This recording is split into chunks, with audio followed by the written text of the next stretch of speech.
All right, let's guess and see how long do you think it's going to take to blow dry my thick head of hair using this beautiful blow dryer. Let's set a timer. Okay.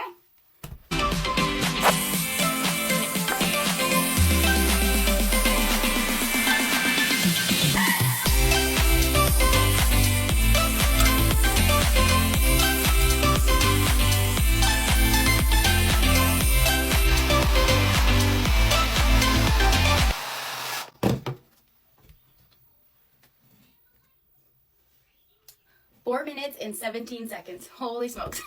That was so fast. Wow. And it feels amazing. Feels super smooth. It's not frizzy. Wow. I am super impressed with this. They are doing such good sales right now for Cyber Monday, so this will be such a good Christmas gift, or if you just need a new blow dryer, go click the orange shopping cart and give it a try.